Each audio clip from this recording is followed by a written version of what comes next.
Well, the weather for the whole of the south of England will continue as it has for the next few weeks. It's going to be hot and moist, with temperatures rising steadily as time goes on. There's a chance of steamy moments as we move into the... sod it. We never wanted to do this. We never wanted to be weathermen and women making innuendos about hot atmospheres and drizzly countries. We didn't want to be child-friendly.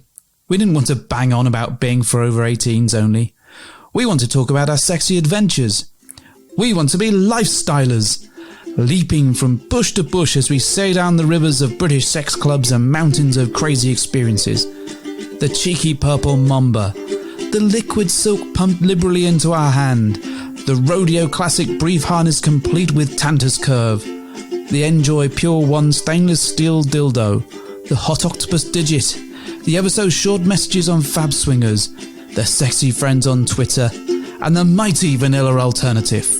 With my best girlie by my side, we'd swing, swing, swing. Get in the gym or to your car. With our advice, you could go far. We fuck things up and we make mistakes. And talk about our sexy dates. It's getting hard for this to rhyme. Just as well, 'cause it's bed hopping time. Hello and welcome to episode 93 of the Bed Hoppers podcast. My name's Mr. H. And I'm Mrs. H. Thank you for joining us again. We are coming fresh off the back of the Swingers TV show being repeated. So we spent some time watching that. Well, that was on TV. What a pleasant surprise. Well, we weren't expecting that to be aired again. Yeah, we didn't know it was on until the day. And then we went on Twitter. Oh, yeah. And then watched all the hashtags. The hashtags. All the hash browns. Hash browns, yeah. Yeah, and this time, because we weren't watching what was on television so much, we were more interested in the comments. We were able to respond to a whole lot more. So if you're joining us off the back of that, thank you very much. Welcome. If this is your first episode, good luck. We'll try and take you through on an amazing journey of talky talk stuff. Well, easy and gently. Yeah, that's right. We'll lube you up and slide you in. Treat you nicely. Nicely. Yeah, that's right, Mrs. H. So, yeah, that was on. So that was quite fun watching that and responding to some of the comments. We got to actually defend some of our friends that we've met on the show. And we were there with Martin as well. So he wasn't with us in the room, but we had a little virtual war room set up where we were replying to all that we could. So anyone that was being obnoxious or rude about the show, we were able to jump on and tackle those. Defend a friend to the end. Sounds like something you get on a T-shirt. It does. Defend a friend. To the end. To the end. Yeah, that's right. Exactly that. Not on one of our T-shirts, though. They are still available. And if you wanted to buy one of those, check the link on our webpage. Cool. Nice. But anyway, that was really fun doing that. And actually, it was really nice to be able to comment and answer some questions as well. So hopefully we'll have a few new people joining us this week. So welcome. Thank you for doing that.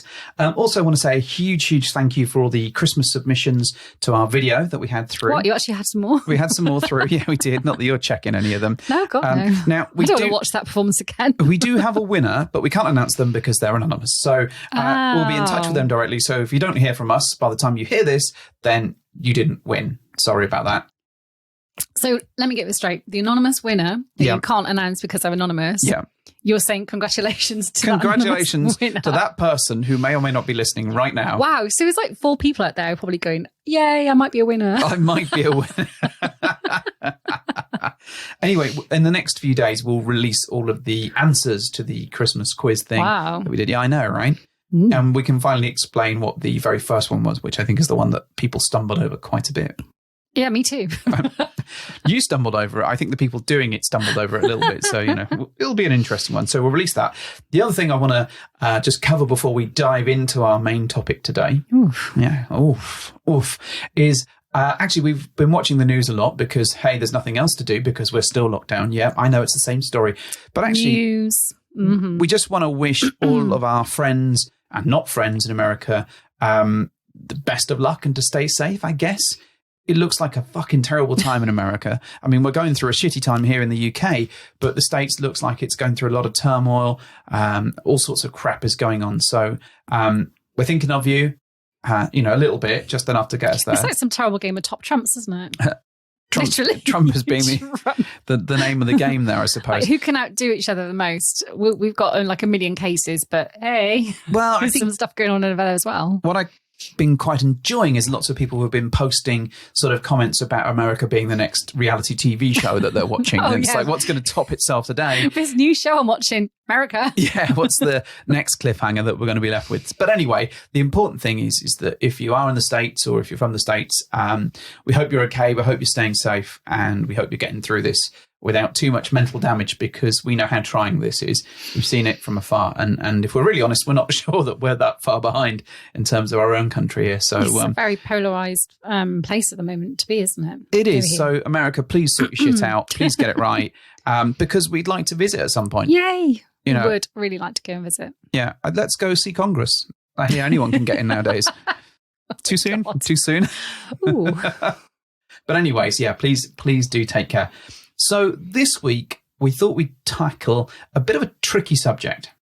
Well, we always said when we started this that we would cover all of the things that we go through. And with some duvets. of them with duvets, yeah. Yes. And nice blankets. Yeah. And really nice warm things. No, we always said we would be open and honest about bumps in the road. Yep. And things don't always kind of go as easily as you want them to sometimes. So No. it's only fair that we talk about the things that sometimes aren't so good. Yeah, I think, and plus the last episode was outrageously positive.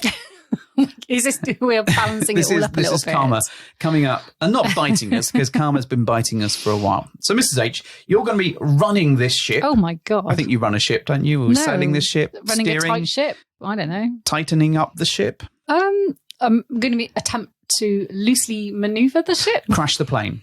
Crashing the plane in the right direction, I think, is how we're going to describe this one. Well, this is, potentially mainly about me, because this is stuff that's been going around my head for a while.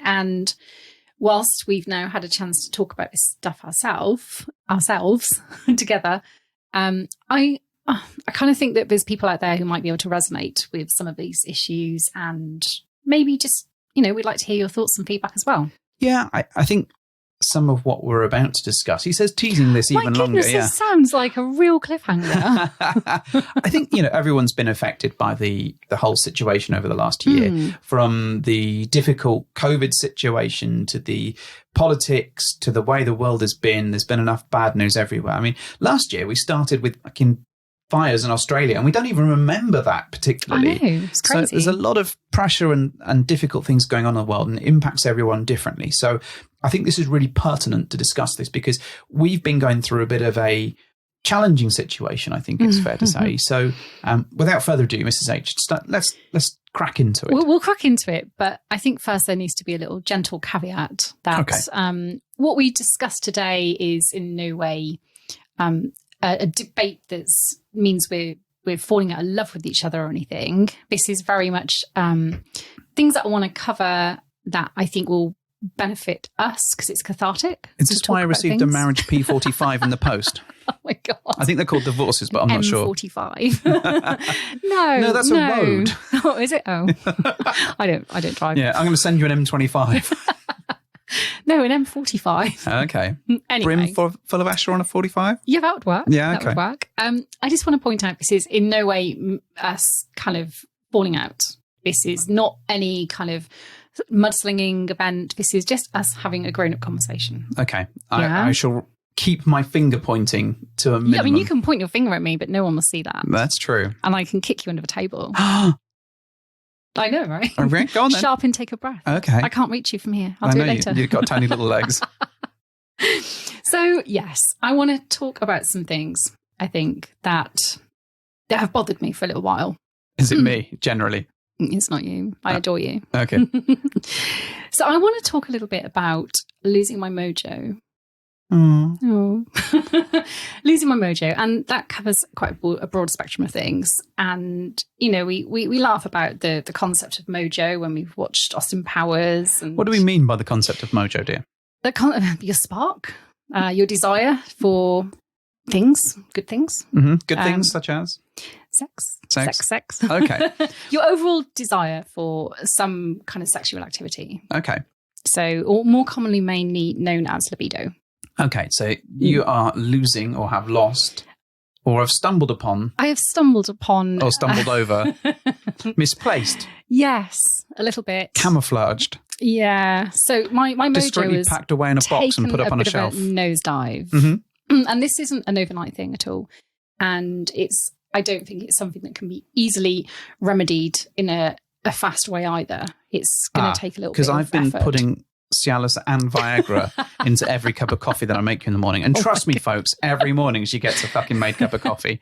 I'm not sure she even knows how to work the coffee machine. Maybe I've been like switching out coffees and it's actually had the... This is why I keep walking around with a massive erection all the time. Well, I mean, that's you anyway. Yeah. So, I mean, I've been thinking a bit about why this has happened. Yeah, I can think without banging my head on things. Oh, good. Yeah. Just to count. But I've been thinking a little bit about some of the things that might have contributed to this and kind of what's framed the descent of all this stuff and how it's impacted me, how it's impacted us. But also in a more positive way, what we're kind of doing about it. Okay. And I'm really, really positive that there's tons of things we can do, try. And, you know, some of this in part is biological because, you know, I'm a certain age. So, but there's also other things like psychological things and social things. So you're of a certain age. I'm going to break it down a little bit though. Okay. Because please I've got some You can't make around. these sweeping generalizations if you ever not explain them. So I've put it out there. I know you have. I've lost my mojo a little bit. Okay. And when I say a little bit, I do mean it's not a huge amount, but to be fair, me losing my mojo in our relationship actually does feel like kind of a big deal. Well, I think you've always been quite a sexy person. I think so too. Always been quite a sexual person. Yeah. See I would agree completely. Take the compliment and the cock, dear, please. I definitely will. Thank you very much. It's on a t-shirt, so I'm going to do it. Yeah. And you've always been, whilst you're not a massive instigator, I think, of sexy times, you're always very open to stuff and you're always, I mean, you're always playing with yourself constantly.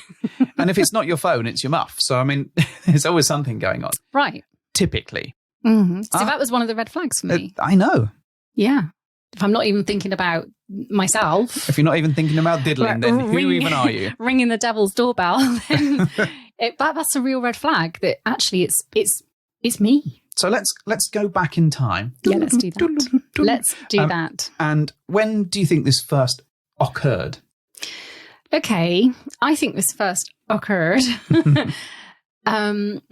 probably going back around 7 or 8 months ago. If I can really, really think back to when things felt a little bit different, maybe about 7 months ago. I'm going to suggest it's been longer than that. And you might be right. And actually. I think this really started at the back end of 2019. I think. Okay. I would suggest that you're kind of... It wasn't an immediate, like one day you were like this and the next day you were like that. But I think that started really, I'm thinking sort of September 2019. It's gradual. It has been gradual. From there. And I think that's kind of developed over the course of time.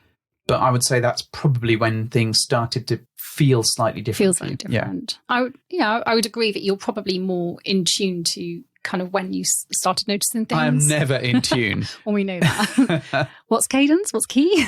You don't care. Cadence sounds like it would be a Batman character. Oh, it does a little bit, doesn't it? And Cadence. Yeah, Batman's and I'm nemesis. Key.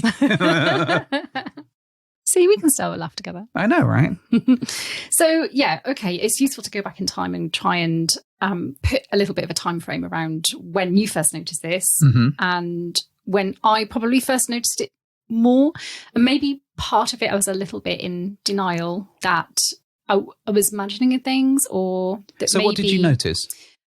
I probably noticed, firstly, like everything, body image bothered me a lot more. And I know I go on about body image a lot, and I know I go on about how I'm really affected sometimes by how undesirable that makes me feel. I think it bothered me more. But at the same time, I had a really annoying kind of parallel thought process of not caring as much about wanting to change it. Yeah, I think you got more upset about your body image and the way that you look, but were less inclined to do anything about it. Less motivated to actually do something to change that and remedy it. Yeah. And that's not just laziness, although you could say, yes, that's just laziness and being, and caring about how you look. That's not the case. I've always cared about that. I think it was more my actual thought process almost made me feel like I didn't care. I'm or didn't have my self-esteem. Yeah, I'm inclined to agree with you. I think your actual get up and go, as my mum would have said, had got up and gone. Mm-hmm. And you're starting to wane. Yeah, it was starting to go. Certainly as we went through the year. I mean, 2019 wasn't a great year, to be fair. There were great bits to it, I think. Yeah, but it wasn't without its ups and downs again. I think that year your dad was particularly poorly. He took really poorly. Especially towards the end of the year. Mr. Kitty started to get ill. Mum started to get really poorly. Your mum started to get ill towards the very end of that. So we entered 2020, and because 2020 was the year that kept on giving, in already a state of, I think, decline. And I think sort of early on in the year, you'd kind of already gone, well, I don't really care too much about trying to make an effort. Not that you don't make an effort, but trying. And I'm really talking, I guess, about keeping fit in this sense. Because you sort of got to the point where you had no motivation to do that. And I think as we got further into 2020, certainly the early parts of that, you started to get more upset by the way that you look, but even further less inclined to do anything. But at the same time, our home life took an absolute kick to the cunt, I think, at that point. Well, it's true, isn't it? I mean, so, at the start of last year, we started that off with your dad having just come back from hospital and your mum going into hospital, yeah. And, your dad, as we've discussed on the show before, can't communicate very well because he had a stroke. So he can't really talk. So he needs care. All the time. And, we are whilst we're not his primary caregivers, as it were, because he does have a support team there every day. Yeah. We do supply his food, and we do visit him and make sure he's okay and check in on him. Yeah. So we'd already started inheriting some of those things that we had to deal with. And then it got switched up. So he was at home. So we had to look after him. But also your mum was in hospital. So we had to sort of see her and look after her. Yeah. And I became more and more focused on the priorities that in my head were absolutely giving care and attention to, the health issues that they faced. And also how I then had to start dividing my time between, doing that and also still having a job and still having, a relationship with you. And you're right, things just started feeling like really difficult. Well, and it doesn't stop there, because at the back end of that year, we also had the news that Mr. Kitty's heart murmur meant that he was well and truly on the way out.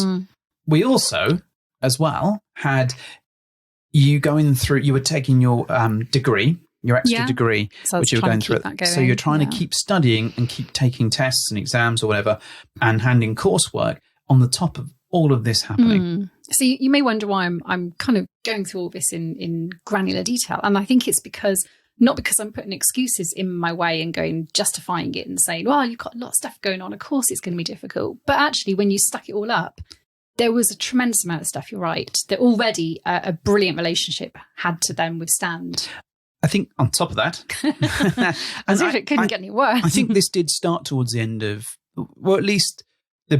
Actually, this did start in 2019 at the beginning of it. You started getting hot flushes or flashes or whatever the hell you want to call them. Yes. Now, and I should point out, I'm going to be very honest. I am, how old am I? Oh my God. I'm over mid-40s, put it that way. But not 50s yet. But not 50s yet. So I'm in my late 40s. Okay. Which, sounds You've never awful. been early for anything. Great. No, I have not. So... I'm in an age bracket, I suppose, where it is possible that there are changes happening, biological changes happening. Lady changes. So menopause then, effectively, is what we're talking about. Absolutely. So it didn't occur to me that was that. Well, I think to everyone else that we spoke to and that I said, and everyone else said, oh, you're entering your own personal summer, etc., etc. In fact, I recall Bradford saying that about 42 times yes, while we were in Australia. He said it so many times. He did say it a lot. So, and I think we all recognise that you were sort of getting into that space. But I think because there was some good stuff going on earlier on in the year. You were much more able to cope with some of that stuff and had so much more mental capacity to kind of work through it. But by the time we got to 2020 in the year that was, I think you were just worn down. And I think it was only at that point that you really started to think, oh shit, this is a real problem, because you weren't sleeping at night. No. Not in a good, sexy way. You were getting hot flashes, which ultimately meant that you couldn't really do very much. It was, I mean, the sort of the actual physical symptoms and things that you kind of, you read about, but you don't actually think maybe they'll all happen to you. They don't all happen to everybody, but I certainly experienced a large degree of very unpleasant physical symptoms, like unable to control my body temperature, for one, not sleeping very well. And the bit that really poleaxed me and surprised me was my inability to kind of cognitively string a sentence together. Now, I had to really focus on that. But that's something I've always loved and thrived on. And I enjoy, a good kind of conversation, a good debate, that kind of thing. And it really annoyed me that I was starting to jumble my words in my head. They weren't coming out the way I wanted them to. I was losing concentration really rapidly, more so than usual. And, I was just finding this constant fog in my head of not really knowing what I wanted to do next and not able to prioritize where I needed to focus any kind of mindset. So it became this effort of wading through mud in my mind of, I know I need to do this and I'll do the things that I have to do because they're a priority. But beyond that, I don't want or care to do anything else. So my own well-being, like my own physical, taking care of my well-being, like how I looked, how much weight I put on, all of those things, very much I just couldn't give a shit about at the time. It was really a real effort to want to care about it. Well, and the tricky thing was that as we went further into 2020, should we spit every time we say 2020? Should we take a shot? I don't fucking know. Take a shot. Take a shot. Take a shot in the mouth. What? That escalated quickly. I'm trying to bring it back. Good. Come on, Mojo. So, all right. So, every time we went further into 2020, something bad happened. So, the cat died. Your mum died. We got locked down. I mean, those things aren't all necessarily comparable. I know, but they all happened. But they all happened. Shit. And sort of the opportunities for you to do stuff about your own mental and physical health, because they can be linked. That free time that you get, at the gym or just sitting down to reset and to think through the day was being very quickly ebbed away from you. Now, how was that feeling? I mean, because if we're thinking about it, we're really in sort of April. We're in 2020 in my head, we're in April. And I distinctly remember April. I really lost all kind of grip on reality at that point. I'd lost my mum. We were in lockdown, like full lockdown at this point, the first lockdown. So everything was very, very difficult. And I couldn't see my friends. I couldn't see family. I couldn't do anything to kind of get over that grief. And I didn't know what to do. And I know exactly what I did. Instead of trying to turn it into something that I could work with, I chose to reach for some coping mechanisms like alcohol. And I certainly didn't get into a level of day drinking. Let's not go crazy. But my goodness, I was close. I threw myself into reaching out for what I knew would make me feel instantly less numb, maybe, to everything. I reached for a glass of wine more frequently than I would have liked to. Instead of being one of those people that couldn't possibly eat because I'm so stressed. No. I wanted carbs in and around my mouth all the time. Yeah. Because comfort eating was my go-to. It was my kind of way of blotting out everything else and doing something that gave me an instant gratification. And that's coupled with all the crazy lot of hormones going on, which I hadn't really thought about at the time, because not only did I have grief going through my mind and bereavement and all those things that come with that, but also the crazy messed up hormonal imbalance that was actually the menopause as well. Just to throw something into the perfect storm. Because we do love a good cocktail. Yeah. So my perfect storm literally was grief and menopausal symptoms and hormones that are completely imbalanced, and a pandemic for good measure. All of that stuff. It all happened at once, really, or it felt like it all happened at once. And I think what was really tricky is that we, certainly throughout bits of the year, we did manage to have some sexy adventures. And I think the interesting thing was, because those adventures are so sexy and they are such a highlight sometimes, or there is such an allure about them, actually, I think that did help you focus on being sexy, or because there's almost like dates to look forward to and things that we could do and adventures to go on, it kind of gave you a little bit of a run up to get into that space and that shape. I would 100% agree. I didn't rely on the non-monogamous adventures we had to kind of make me better, but I looked forward to them because they enhanced our relationship so much. And you take them away and it's not that we don't have a great relationship left in its place. It's just what we had was severely compromised by a load of other stuff as it happens. Coupled with taking that element of fun away, you kind of are left with this extremely difficult kind of rocky situation. So that's how it felt. I think that was the point at which I thought things are not feeling great. Yeah, I agree. As we got through the year, though, I think we sort of, there was this little bit of light at the end of the tunnel, and things started picking up a little bit, because we could go out and we could see people, be it on the other side of their garden or, we were able to meet a couple of people, and it became a little bit more hopeful. And summer always feels better too. And summer felt better too. And I think because we were able to walk around a bit, we were starting to get some more exercise and starting to get some fresh air and starting to breathe again. And also I think the grief, which never really goes away, I suppose, but was falling a little bit off our shoulders, or your shoulders in particular. And we were able to focus up. But then, and we used that time to start investigating your health. Yeah, so I then took a decision to discuss all this with my GP. After weeks of me going, go to the doctors, go to the doctors, go to the doctors, go to the doctors. Yeah, but in a pandemic, it's not so easy, is it, to A, get appointments and B, actually find the motivation to do it. Seriously, folks, if I get a paper cut, I am rushed to A&E. Literally, if I say I have a headache, Mrs. H will carry me on a stretcher down to get some medication and bandage me up. This is very true. This is all very true. But if your leg falls off, it's I'm fine. like, you're like, it's okay. It'll probably, just a flesh wound. It'll grow back in a couple of days. Back. Yeah. So you are an absolute wench to get to go to the doctors. Do as I do, not do as I say. I know. So you're correct. And I eventually... Can you say that again? Maybe. I'll say it later. All right. No, yeah. Tell me I'm correct. Bit of foreplay.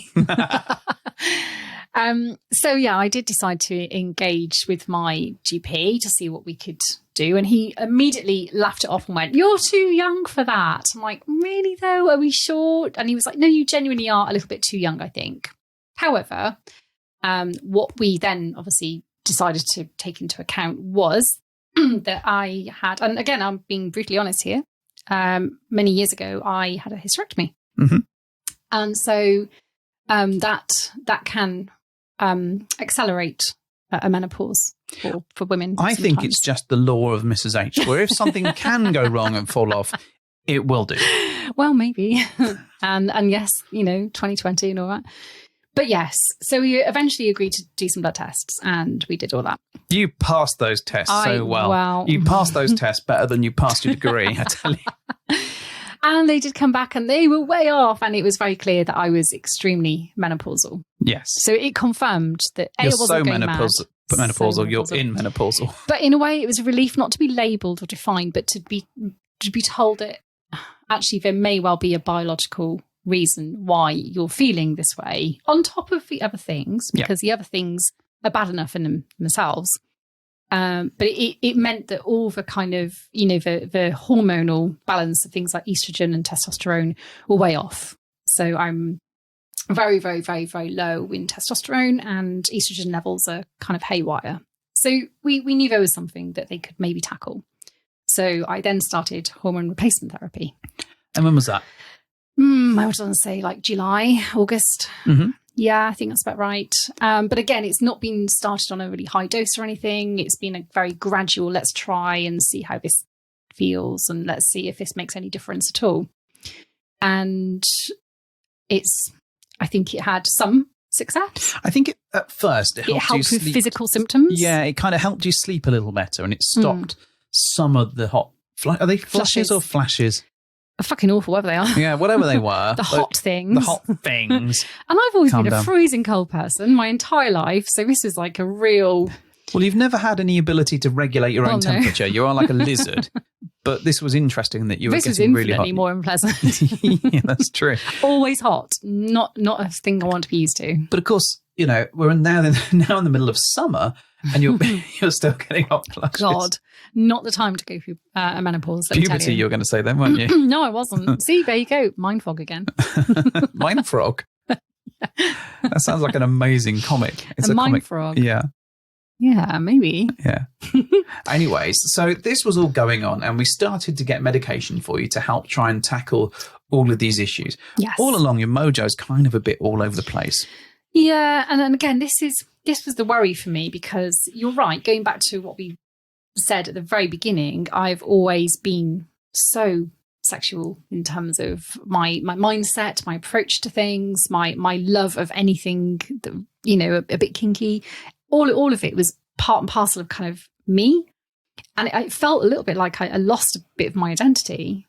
I wasn't used to this weird kind of where I would think about sex maybe a lot during the course of a normal day. And it could just be fleeting things in my head or whatever it is. It wasn't there. It didn't occur to me anymore that there was sex or I could feel sexy. And ordinarily, if we had some time to sort of get fit or get sort of to lose weight or focus on our diet and stuff. Or devote time to each other. Normally we've been very good at sort of setting a target and saying, okay, we think we might be able to see people on this date, or we might be able to do this. Let's work our asses off. Or we have a holiday to look forward to, or something. Whatever it is, we've been very good at setting a schedule, whichever one you prefer, and working towards it. And in this case, you were having none of that. No, and not only was there none because pandemic, it felt like everything was flat. There was no joy in anything I did anymore. Oh, you've not become a flat earther now, have you, as well? There was no joy in anything that I used to derive a lot of pleasure from. And that included the way I looked. It could be making myself look nice for you. I just felt undesirable, like on a major scale. Not just because I'd let my physical fitness slide a lot, because I knew that. But you were constantly in this barometer of not knowing what to say for the best, because you get it in the ear if you told me to buck my ideas up and get on the treadmill. You'd get it in my neck if you ignored it and said, oh yeah, you look lovely. And you'd get it in my neck if I kind of said, you know, do you think I could stand to lose a bit of weight? And you're like, hell yeah. So you must have been in like a complete space of what do I do to help my wife get out of this funk. It is a tricky one, because it's always tricky with you, because you don't like to be told. I don't. You really don't like to be told. You're going to tell me off for pouring wine now? I am going to tell you off for pouring wine. I'll do it very quietly. No, you cannot do it quietly. I can do it quietly. Let me talk, gentle listener, while Mrs. H pours some wine. I'll do it so quietly you'll never know. Glug, glug, glug, glug, glug, glug, glug, glug. That was it. Did you hear it? Yeah, I did. That was excellent. Yeah, fantastic. It's a lovely sound though, isn't it? It's a lovely sound. However, so you don't like to be told. I don't. It's one of my pet hates. Also, I am very, very aware of how you are emotionally and how you're going to react at a certain point. So I know if you've been not doing your fitness stuff, and I know when you're heading for a meltdown, when you're going to look in the mirror and go, fucking hate everything. None of my clothes fit me. Oh, it's all fucking stupid. Oh, I need to do loads of stuff. I'm going to start that tomorrow. Wow, you know me so well. But you are someone that always wants to do it tomorrow when it comes to fitness. Anything else, and you want to do it now. Like your sense of timing is insane. So it could be like 12 o'clock or midnight or whatever on a school night, and we're packing up, and you'll be like, oh, let's just empty the dishwasher now. And I'm like, well, why are you doing this? We need to go to bed. No, we're just doing it. So, but if it was like exercise, you'd be like, fuck off. I'm not doing that now. That can wait till tomorrow. And you've always been that way. So it's really difficult to tell you. But also, I know the fallout of you looking at yourself in the mirror and not liking what you see. So I know that the fallout is coming. But it's very difficult to get you to a point where you do something before that happens. So you try to mitigate my inevitable fallout, but you don't quite know what to do for the best because you're damned whatever you do. Well, yeah, I'm damned if I do and damned if I don't and damned if I do something else. So, but there are techniques that, it's kind of like, well, let's try this. This is a light, so often leading you into something in a very light way that doesn't knacker you out or doesn't tire you or doesn't feel like exercise tends to work a bit better. And I'm talking about exercise, but there's also a mental aspect to it. So I know that if you've not relaxed enough, if you've not had a bath, or if you've not played Animal Crossing or Pokemon or any of those mechanisms, or even Peggle, recently we found that Peggle is one of the Xbox games. It's like, oh, it's amazing. It's like Mrs. H crack at the moment. But I know that you relax to that, and often getting you into that relaxed state is probably more important at that time than badgering you to do some exercise. What the real technique is to get you to exercise with the understanding that Peggle will come later. It's like a reward-based exercise routine. It is a reward-based exercise routine, but it is a bit of a easing you in a way that you feel that you can do something, but that you don't come away going, oh, that was hard work. I know. It makes it sound like I'm just really afraid of hard work, because I'm not. And I work extremely hard in loads of things I do, but you're right. The exercise has always been a little bit of a sticking point for me anyway. I've always hated it. So I know how closely, and I'm not saying this to say, oh, my wife is a fucking great big chunker or whatever it might be. I'm saying this because I know how closely this is linked to your own mental well-being. I know that you like to be able to look in a mirror and go, yeah, I'm hot.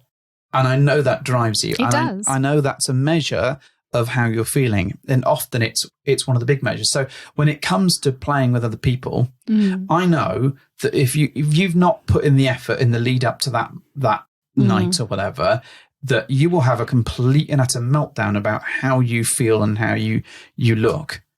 And if a dress doesn't fit, fuck me, we might as well call the whole thing off, because it's not worth the effort of going through the conversations to get to that point. Because I know you just don't feel right. You don't enjoy it. You don't feel sexy. You don't like the look of yourself.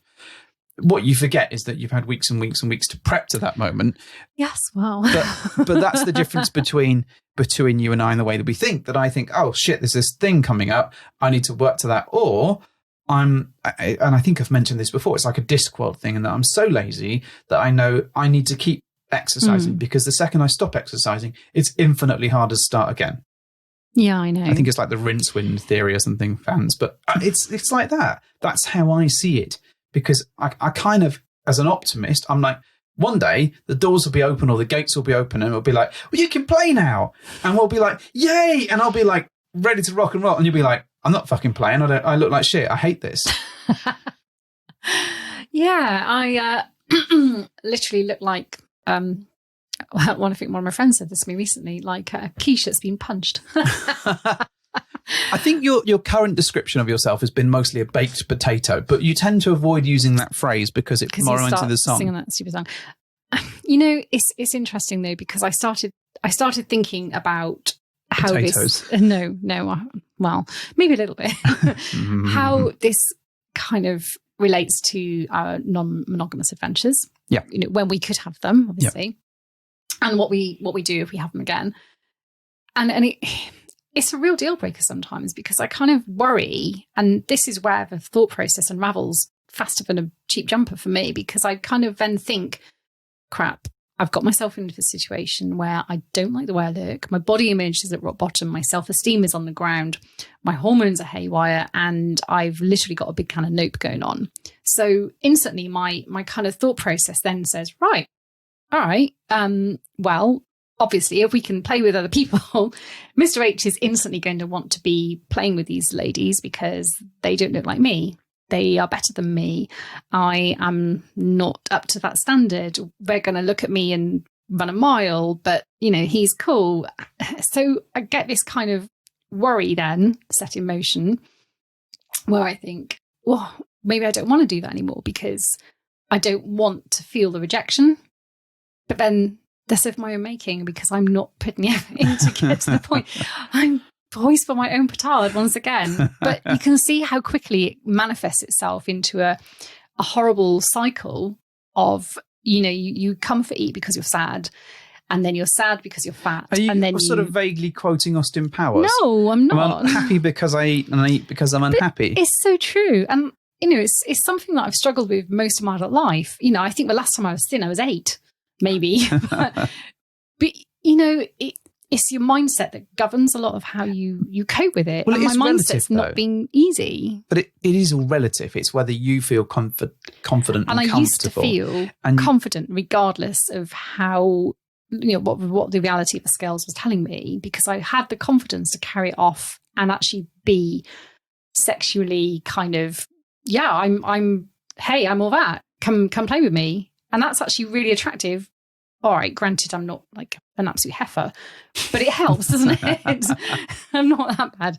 But it does help if you have the approach and the self-confidence to kind of have people look past some of your physical I think that's true, but I do think it is all linked. And if you start solving one, then you start solving the others. Yeah. And I think, you know, if you start to get your head around the medical issues, then you feel better. And if you feel better, then you can exercise more. And if you exercise more, then you feel more confident. And if you feel more confident, you feel more sexy. And if you feel more sexy, you have more sex. And I think that's a very simplistic way of looking at it. And by no means is that any kind of doctoral sort of advice behind that. But I know that we're behind all of these things that we've been talking about. It's trying to solve each of them in slightly different ways, but tackling them to get you into space where you feel happy again and you feel confident and comfortable. Now, it's been really interesting because, you know, we kind of went over that Christmas was quite difficult, wasn't it, really, I suppose, in that way, because I think that was the pinnacle of you I think you're right. using your mojo. I think it really came to the fore because our sex drives were so mismatched by this point. And, you know, the fact that I was recognizing that these thoughts didn't enter my head much, if at all. And what I didn't want to do is turn our sex life into something perfunctory and an obligation just to kind of appease your sex drive if mine wasn't in the same page. That's why you tore up the sex contract. Mother fudging. There's a sex contract? There was. You made me say it in Spanish, which is why we got married in Mexico. Well, there you go, you see. Default. But the point is what's really important is I don't like feeling this way. And that's, I think, what really came to me over Christmas is I don't like this. I don't like feeling this way. I don't like not wanting to go and have like loads of sex.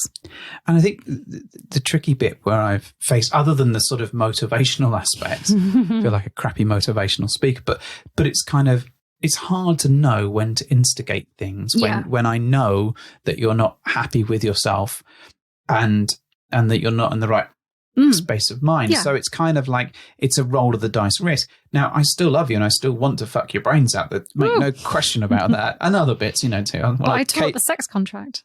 I know. And I spiked your coffee. I'm still going to cave your back doors in, dear. Don't worry about that. But, you know, and it's tough to know whether you're in the right space for sexy times. Where, you know, because we have gone from, like, you know, a couple of years ago, we recorded our amount of times we had sex and it was almost one a day. I know. And now it's... charts.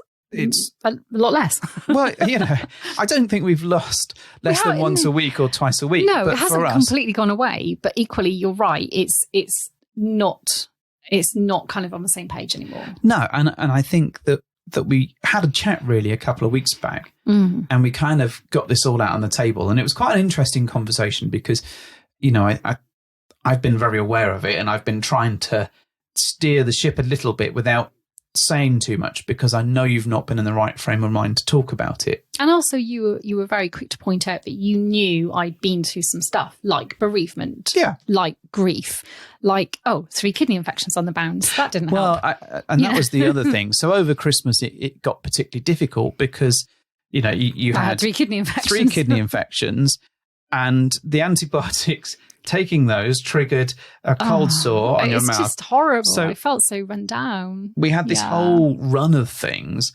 where we couldn't really have sex. No, because physically we just couldn't. Yeah. Because I was not well enough and it wasn't good to do that. Yeah, so we had not only the mental state but the physical state sort of escalated to that point where we were like, okay, So we came out of that, and then we had this conversation about the whole process, the whole thing.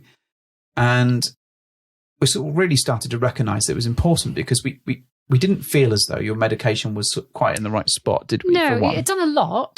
It helped with some of the really uncomfortable physical symptoms, and it had helped get me back on track a little bit, and it had brought some of the mood swings down maybe, and definitely... You were a bit Kevin the Teenager.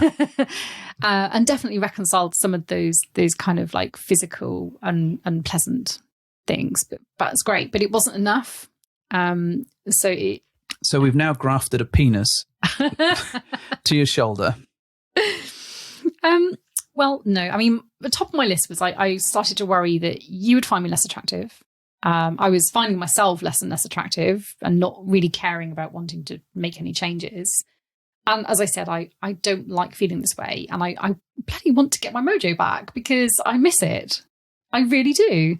But quite often, part of the thing with sex that certainly that we've found in just more normal times, outside of all of these extraordinary circumstances, is that actually once you start having sex and you start having sex more, then you want more sex.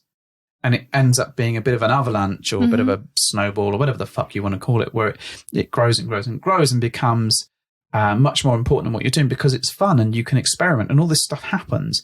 But actually jump starting that can be quite tricky, because you're almost like, well, you've forgotten, where does this bit go again? What does that do? Well, it's almost like, is one of you doing it to tick a box or to... I'll tick your box, all right.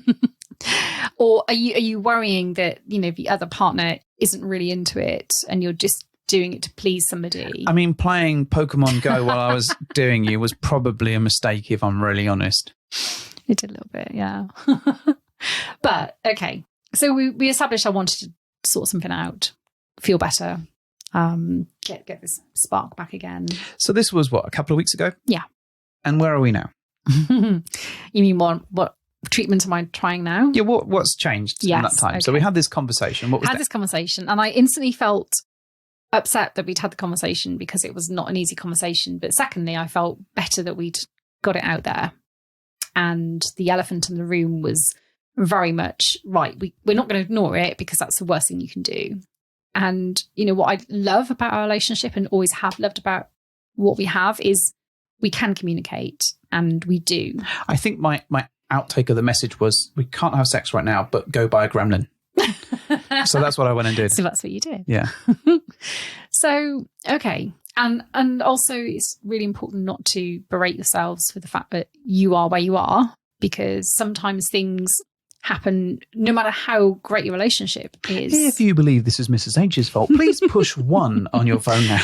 No, I mean, things happen. People change. Like age changes things. Like the menopause changed me. Love changes everything. It does. Bloody Andrew Lloyd Webber. I'm going to hold him responsible. Yeah, it's his fault for writing Masquerade. Actually, I don't like Masquerade. Nobody likes Masquerade. If you like Masquerade, get the fuck out of here. Yeah, nobody likes that. Music of the Night, though. Hell yeah. That's all right. Right, I'm off to listen to some Hamilton. Oh my God. Don't bring Hamilton. I need to punish myself for what I've done. So where am I now? Okay, I've tried some new treatment in addition to the HRT. It's called anal. It is not called anal. Oh, okay. It's actually called testosterone. Testosterone. Now, So you have a shot of testosterone in your mouth every day. I had an interesting conversation with my doctor about that. And we had a good old giggle about it all, actually. And he said, there are some side effects. I said, is it a beard? Is it a deep voice? What is going to happen? And we've started me on a low dose, but we did establish from blood tests that my testosterone level is extremely depleted. And actually, everyone has a balance of estrogen and testosterone. So it makes sense to kind of bring those... Pump up the jam. So you've been bench lifting... No, I have not. ...tables since you... So I've been having a testosterone treatment in addition to the HRT for 5 days now. 5 days. 5 days. Yep. Hog smash! Do not have a beard yet. I mean, it's not had any radical side effects. to my Not yet. knowledge, because it is low dose and they'll kind of build up as you go on. Mhm. And in a month, then he's kind of review, take some more blood tests. See where I mean, it's at. growing a penis was... That's one of the good effects, I think. And if only I had the motivation to do something with it. If you grew a If only I penis, could see over my own tummy. you'd to be get coming like to a it. fire hydrant everywhere. Come wherever I want. Yeah. Yeah. So there's hope, I think, because we're doing something about it, and that already feels better than not doing anything. And I'm really glad that someone's listened to me and has said, hey, there's things we can try. There's actually medical things we can do to try and get this working again. They also gave me a bunch of Rehypnos, so I can have sex whenever I want. Oh, really? Is that why you've been making coffee in bed every time? Exactly, morning? No, drink up. This wine tastes like chloroform. So there's stuff we can do and stuff we're going to try, and I'm really open to trying, all of the stuff if it makes things better again. I think the other thing that we've also tried to sort of getting back into the habit of is making space for our own sexy times. So not just time for ourselves and time to relax and chill out, but actually saying, well, you know what, this evening we're going to spend an hour and, do it 20 times apparently because it's an hour and just get back into the groove. And that's been really helpful. We've both put time and effort into that. And that's been really nice just to reconnect a bit. And I have genuinely been doing some exercise. Yeah. You walked up and down the stairs. That is not what I meant. Genuinely, we've been eating more healthily. Yeah, we've changed our diet up a bit as well, which has been really useful. Yeah. And, we're kind of spending a little bit of time every day doing a bit of exercise. Not a huge amount, but enough to because we're not monsters. No, we're not monsters. But also, I think with you, Mrs. H, it's really important that we ease you in gently, Oh, yeah. and lull you into a false sense of exercise security. Lull me. Yeah, lull you. Mm-hmm. Like, it's just half an hour on the bike here and there. It's fine. Oh, we're just going to walk the dog for an hour. And because, as luck would have it, pandemic, gyms are shut again. Well, that's the thing. Even if I wanted to go back to them, I couldn't. So. Well, I think quite often you work best if you've got someone else that's not me telling you what to do in terms of exercise. Yeah, you're right, actually, because I feel if you're telling me, then it's harder than ever. Well, it is. If I tell you, it's going to be really hard. I find it weirdly more difficult if you're my exercise buddy. Well, I think because you're so much better at it than me, and I instantly resent the fact that you're doing so much better than I would. I don't think it's that I'm necessarily better than you. I think that. But I think it's just that you don't like being told. You don't like being told, but you also don't like someone watching you if you fail. You're right. And it's the risk of failure rather than anything else. So even a stupid thing on the television, you don't like me watching it or me doing it with you because you don't like the fact that you might seem a bit foolish or you might be out of time or whatever it is. Yeah. Despite the fact that I look like a complete twat while I'm doing it. You forget about that because you're just worried about yourself, you selfish prick. I just want to do it on my own and just deal with it and not have you I don't even think you're judging me, but I think in my head, I just don't want you. You think in your head? Where else would you think? I think with my penis. I just don't want the pressure of trying to kind of live up to what you're doing. Okay. Well, I can assure you that I am not doing anything special. I really, really am not. But I understand that and I know the way that you work. So, once things open up, then we'll look at sort of trainers and stuff again, because I think that helped you because it's someone else telling you what to do and yeah, and I want to go back. I want swimming again. Swimming in. I want to swimming again. I want to go swimming again. And these things are kind of have been taken away, and I appreciate I'm not the only one. And I should get my tiny violin out and stop being so dramatic. But it's kind of so annoying. Even when you had the slightest little inkling of maybe I should do something to make myself feel better. The devil on my shoulder was going, yeah, but don't worry, the gym's shut. You tried. And that's, and I said to Mrs. H this evening while we were walking Yoko that we could get up early in the morning and walk her then as well. I laughed. And quite a bit. Didn't just laugh. I did just laugh. I think you just went, fuck off. I did not. I think that was the look. So, if you've seen the Swingers TV show and if you're one of the new people that's there, yeah, it's that look, that one that says, I'm either going to fuck you or I'm going to hurt you. I don't know which one is going to happen. So just be mindful. So yeah, if you're one of the new people that's joined, thank you for sticking with us and listening to us talk about this. Other things do get sexy, dear. honest. You know, I feel like I've just had a massive moan Dump. about everything. A massive dump. A massive moan about everything. But it's not. It's stuff that's built up, as you say, for quite a long time. And it's not until you kind of, you know, a catalyst of some sort really brings it home to you that actually things aren't quite right. And you can't just brush it under the carpet and not do anything about it and hope it'll get better, because some things, even a healthy mindset isn't going to make things go away. So do you think you've unleashed your blue balls of emotion? You know, I don't know. I hope, I mean, we did say, as I said, that we wanted to talk about, share things, you know, that aren't always rosy, and kind of what you do to get over those. It doesn't mean I love you any less, and it doesn't mean our relationship is in trouble. It just means that we need to take a step back and evaluate what's going on. The theme song does go, we fuck things up and we make mistakes. And Mrs. H has eaten loads of steaks. I like that. But not loads of cakes, because I don't like cakes. No, that's why I said steak. Yeah. Steak flavoured crisps. Yeah. At least I don't like cakes. That's one blessing, right? Because we'd be in real trouble then.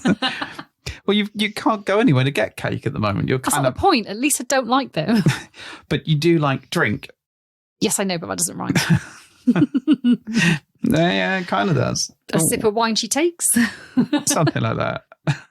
I mean, I don't know. I hope someone somewhere out there is listening to all this and me, you know, wearing my heart on my sleeve and bearing my soul a little bit, and at least taking something from it, that you can work through things like this, and there's always somebody you can try. I think, and maybe talk about it to each other. I think talking about it is absolutely critical. The other thing that's been, and we mentioned it in our last episode, actually, throughout the course of this year, it's, you know, it's been fucking tough, and it's been a lot of shit going on. And there must be lots of people out there who are going through other kind of libido limiting factors out there, like, you know, people might be struggling with home life, having kids around all the time. Yeah, fuck those guys, not literally. Trying to homeschool children and have a relationship and hold a job down and work through a pandemic. It's not easy. I mean, trying to have sex while a tiny cat looks at you is difficult enough. You know, even just watching the news at the moment is a real buzzkill.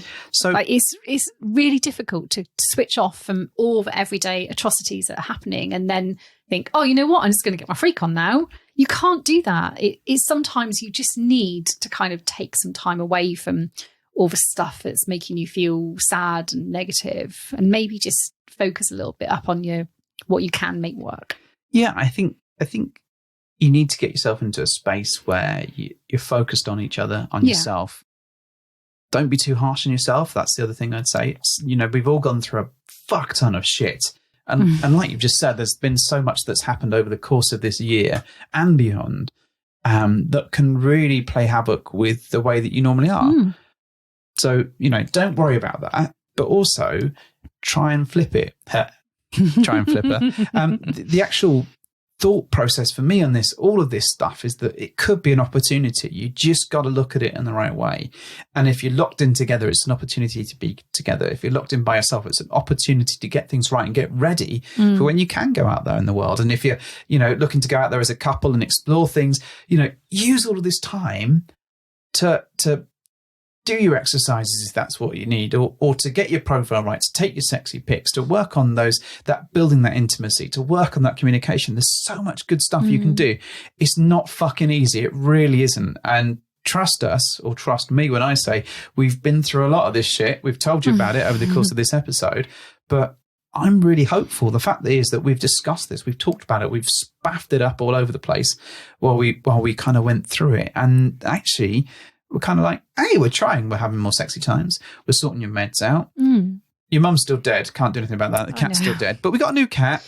You know, that's all right. That helped a little bit, apparently. But we're also focusing on the future and what we can do with that. What friends can we see? Where can we go? All of this stuff will be eventually possible. So when it happens, I want to be ready to punch 2020 in its fucking face. I know it's already gone, but as it leaves, punch it again. Punch it in the back. Yeah. Fuck you, 2020. Who punches someone in the back? Me, if it's 2020. Wow. But really embrace the fact that 2021 could, if things start turning around, and hopefully they will, be a good year, or at least part of it can be good. And that's where my head's at. I'm like, right, let's start running up the stairs. Rocky start. I'm going to go punch some meat and let's get ready to have a fucking amazing time when we can. I'm going to steal all your beard oil for my new beard. Well, good luck, because I think the only beard oil I have left now is it's like tobacco and rum. So you will smell like what Johnny Depp Norwegian looks like. pine or something as well. No. It is tobacco and rum. So it's what I imagine Captain Jack Sparrow to smell like. I can get behind that. Savvy. I think my mojo might come back. Your mojo might come back. I want my mojo back. I'm going to get it back. And that's the thing, isn't it? You know, I don't want to stop caring completely and just go, oh, you know what? Fuck it. I'm just going to eat wine and chips. The problem with you meeting Johnny Depp, though, is that if you do get really angry with him, you can't beat him because he will take you to court. Oh, my God. One day I'm going to buy you that sausage perfume or whatever it is he was selling. Savage. that we delightfully Sausage. One day saw someone graffitied into sausage. I reckon it might smell quite nice, you know. You reckon? It's It might be half price now like as well. fennel sausage. Oh, God. Oh, wow. That is a heady aftershave. This is the What European is it? version. It's fennel Italian sausage. sausage. Comes in Europe. like an olive oil bottle. We miss you already. So I think that's about it. Any other words that you'd like to chuck in there about this whole escapade and this conversation, dear? I was drinking some wine, sorry. All right. Well, that's not unusual. Or well, maybe take my advice and don't lose yourself in The wine. moment. You know, I think just don't be too hard on yourself if you do find yourself reaching for some coping mechanisms which aren't so healthy, because they're temporary. They can be temporary. You can kick them into touch when you feel it's ready, but you need to give yourself a little bit of kindness sometimes.